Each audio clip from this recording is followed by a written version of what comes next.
Yes students, welcome to AD knowledge house magic students. Chapter 8 में आज हमारा next topic है एजुकेशन।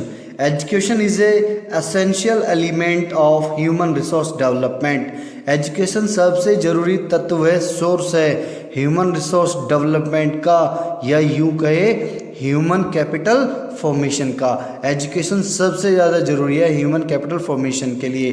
तो बात है एजुकेशन की। What is education? एजुकेशन है क्या? एजुकेशन एक प्रक्रिया है जिसके अंदर टीचिंग, ट्रेनिंग और लर्निंग दी जाती है स्कूल्स में, कॉलेजेस में। किस लिए? To improve knowledge and develop skills. तो एजुकेशन वो प्रक्रिया है जिसके अंदर सिखाया जाता है, ट्रेनिंग दी जाती है, लर्निंग कराई जाती है to improve knowledge and develop skills. और ये प्रक्रिया कहाँ होती है? ये प्रक्रिया स्कूल कॉलेजेस में होती है मेनली। अंडरस्टूड? नेक्स्ट है how education and literacy are different और आइडेंटिकल और नॉट आइडेंटिकल। फर्स्ट पॉइंट है education is much wider concept than literacy. Education एक बड़ा कंसेप्ट है लिटरेसी से। Literacy just refers to ability to read and write. Literacy संबंधित है, दर्शाता है सिर्फ किस चीज को? एक योग्यता पढ़ने और लिखने की। हम ये कह सकते हैं बंदा एजुकेटेड है, ये बंदा लिटरेट है, दोनों में डिफरेंस है। लिटरेट बंदा लिखना और पढ़ना जो जानता है वो लिटरेट कहलाएगा। एजुकेटेड वही कहलाएगा जिसके पास में कंप्लीट एजुकेशन होगी। और एजुकेशन हमारी 3 पैरामीटर में डिवाइड हो रखी है, primary education, secondary education and tertiary और हायर एजुकेशन। तो एजुकेटेड बंदा वही कहलाएगा जिसकी प्राइमरी एजुकेशन कंप्लीट है, सेकेंडरी भी और हायर एजुकेशन भी। बट लिटरेट हम उसे भी कह सकते हैं जिसकी सिर्फ प्राइमरी एजुकेशन कंप्लीट है, या जिसकी सिर्फ एक क्लास ही कंप्लीट है और वो लिखना पढ़ना जानता है। जो भी लिखना और पढ़ना जानता है वो लिटरेट कहलाएगा। बट एजुकेटेड वही कहलाएगा जिसकी ये तीनों लेवल की एजुकेशन कंप्लीट है। तो आप देख सकते हो कि एजुकेशन कितनी वाइड टर्म है और लिटरेसी कितनी छोटी टर्म है। While all educated peoples are literate, all literate peoples are not necessarily educated. सभी एजुकेटेड बंदे लिटरेट होते हैं, बट सभी लिटरेट बंदे एजुकेटेड नहीं होते। यही तो बात है। देखो मैंने आपको बताया एजुकेटेड कौन होगा? जिसकी ये तीनों स्तर की शिक्षा पूर्ण हो चुकी होगी उसे हम एजुकेटेड बोलेंगे। बट लिटरेट किसे बोलेंगे? जिस पे लिखना और पढ़ना आता होगा। और लिखना और पढ़ने के लिए इतनी एजुकेशन की आवश्यकता नहीं है। किसी ने अगर कक्षा 1 भी की है वो भी लिखना और पढ़ना कर सकता है। अंडरस्टूड? या यूँ कहे जिसने प्राइमरी एजुकेशन कंप्लीट की है वो भी लिख और पढ़ सकता है। तो ये देखिए रीड एंड राइट सिर्फ यहाँ तक ही सिमट गया, और एजुकेशन कहाँ तक? हायर एजुकेशन तक जाकर खत्म हुई। तो education is a wider concept than literacy. Next है how education is important for human capital formation. Means education की क्या उद्देश्य है, क्यों एजुकेशन की आवश्यकता पड़ती है। फर्स्ट पॉइंट है education produce responsible citizen. Education निर्माण करती है जिम्मेदार नागरिक का, एक समझदार नागरिक का जो अपने देश के प्रति, अपने समाज के प्रति अपना कर्तव्य, जिम्मेदारी समझता है। नेक्स्ट है it develop science and technology. Education से ही साइंस और टेक्नोलॉजी का भी निर्माण होता है, उसमें बढ़ोतरी होती है। जिस देश के बंदे जितने एजुकेटेड और स्किल्ड हो गए उस देश के अंदर साइंस एंड टेक्नोलॉजी भी उतनी ही ग्रो करेगी। एजुकेशन से नेचुरल और ह्यूमन रिसोर्सेज का फुल यूटिलाइजेशन होता है सभी क्षेत्रों में कंट्री के। अगर हमारे इंडिया में सभी क्षेत्र में, सभी स्टेट में, सभी डिस्ट्रिक्ट में, सभी टाउन्स में, सभी विलेजेस में एजुकेटेड बंदे हैं तो हर क्षेत्र में हर रिसोर्सेज का फुलर यूटिलाइजेशन होगा। It expand mental origin of the people.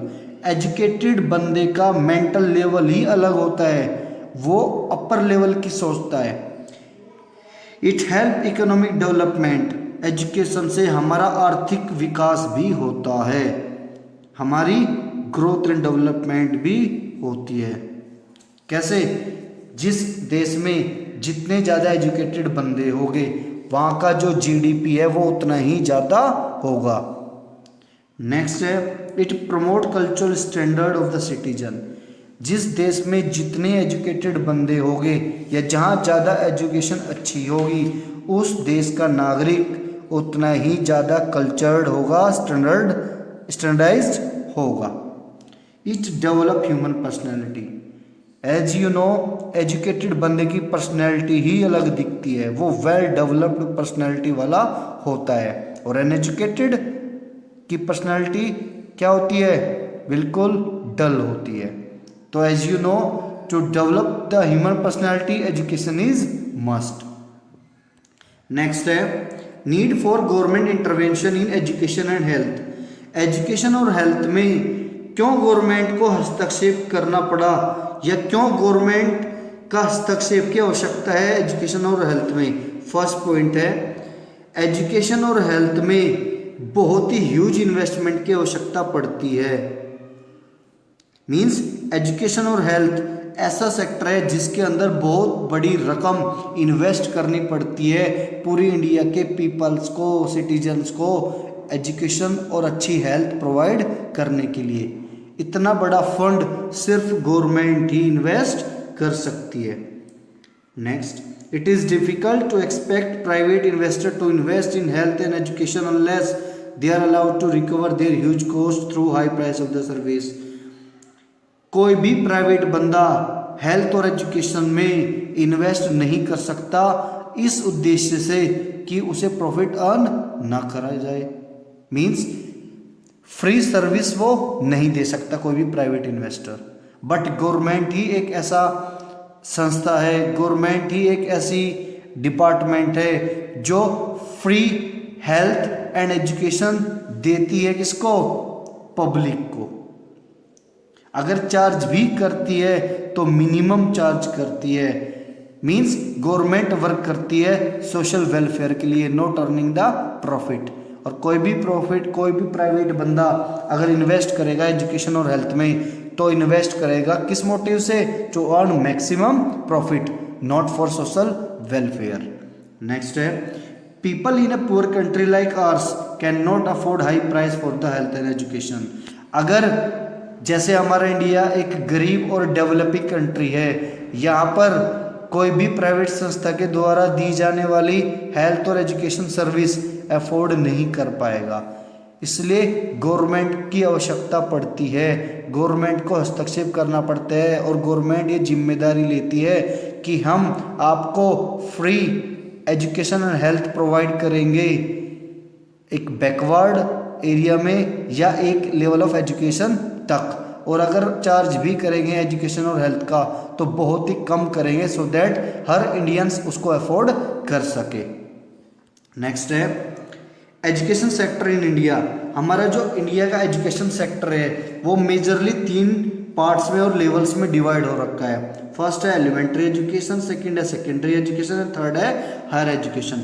Elementary education क्या होता है? It is a combination of primary and middle education.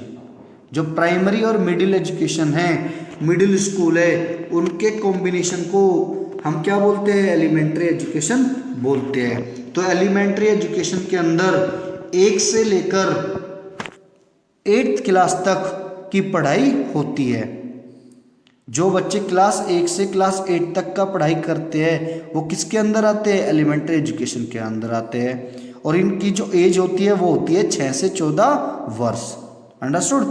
6 से 14 साल के बच्चे जो कक्षा 1 से कक्षा 8 में पढ़ते हैं वो एलिमेंट्री एजुकेशन का हिस्सा है। ये हमारा क्या हो गया? ये हमारा पहला लेवल हो गया एजुकेशन का इंडिया के अंदर, जिसको हम एलिमेंट्री एजुकेशन बोलते हैं। नेक्स्ट है secondary education. Secondary education start होती है 9th और 10th से और जाती है 11th और 12th तक। तो यूँ कहें 9 to 12 जो हमारी एजुकेशन होगी क्लास 9 to 12 वो कहलाएगी secondary education. Understood. Primary education क्यों जरूरी है? प्राइमरी एजुकेशन जरूरी है एक बेसिक नॉलेज और बेसिक एजुकेशनल स्किल्स प्रोवाइड करने के लिए। किसके अंदर? बच्चों के अंदर। अंडरस्टूड। वहीं सेकेंडरी एजुकेशन जरूरी है to develop skills and abilities related to their higher professional and technical education. Next है third level higher education. Higher education बोलेंगे हम 12th के बाद में जितनी भी हमारी पढ़ाई होती है उसे बोलते हैं हम हायर एजुकेशन। आफ्टर 12th जितनी भी पढ़ाई है हमारी, जितने भी कोर्सेज है, जितने भी हमारे डिग्रीज है, वो सब किस में आती है? वो सब हमारी हायर एजुकेशन में आती है।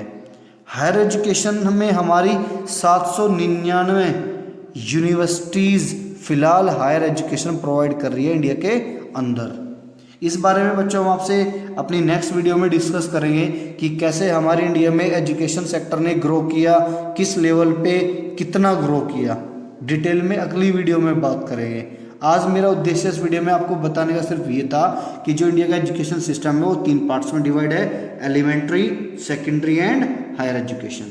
सो स्टूडेंट्स, मिलते हैं अपनी नेक्स्ट वीडियो में। तब तक के आप मेरी इन वीडियोस को देखते रहिए और लाइक करते रहिए और अपने फ्रेंड्स के साथ में शेयर करते